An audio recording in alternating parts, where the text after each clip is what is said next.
Hello, brains. How are you feeling right now? Can you tell? Some of us can't. In fact, this is so common, there's actually a term for it.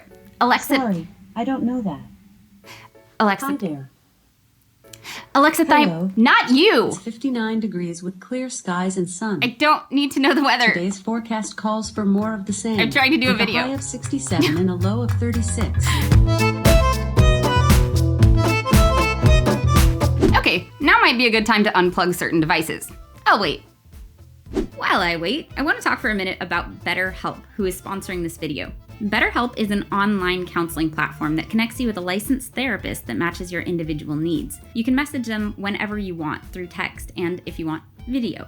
I used BetterHelp a couple years ago, and I liked being able to get therapy through text because the asynchronous communication gave me more time to figure out how I felt before I responded, which can be really helpful for those of us who have trouble identifying our feelings or organizing our thoughts.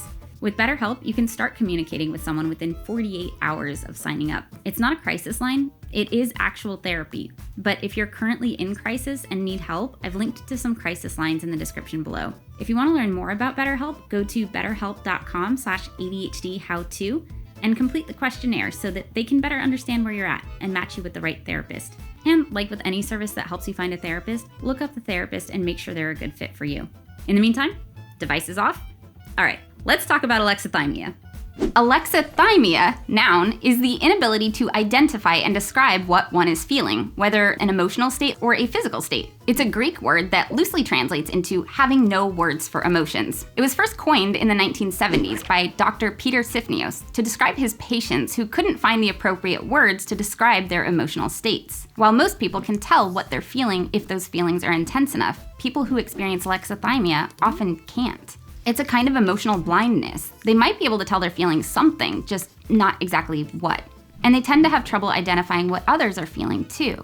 Because of this difficulty identifying and expressing feelings, people with alexithymia can often come across as unfeeling or uncaring, even when their internal experience is actually quite intense. Someone with alexithymia often finds their feelings frustrating and overwhelming and needs time to process and understand them. In situations where emotional responses are expected in real time, they often rely on external cues, memorized scripts, and what they think others expect to figure out how to respond. Alexithymia can create a lot of challenges in personal relationships, which rely on real-time, genuine emotional reciprocity. It can also make it really challenging to practice self-care. It's really hard to know when to feed yourself if you can't even tell if you're hungry or not. And it makes it hard to get effective care from others if you can't describe how you're feeling or what your body needs. It can also be really lonely and confusing, both for them and the people who are trying to connect with them. Alexithymia isn't a separate mental health diagnosis, but it is a characteristic that tends to go along with them. Current research suggests around half of autistic brains have this characteristic, compared with 10% of the general population. And it's also more common in those with ADHD, depression,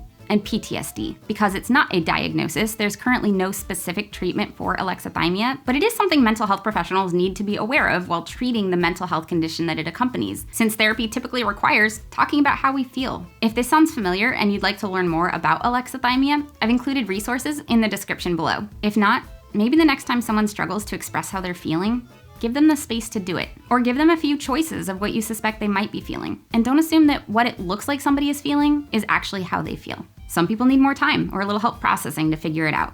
Thank you to my brain advocates and all my Patreon brains for supporting us in increasing awareness around neurodiversity and all of the challenges that come with it so we can better understand ourselves and those we care about. Like, subscribe, click all the things, and I will see you next video. Bye, brains.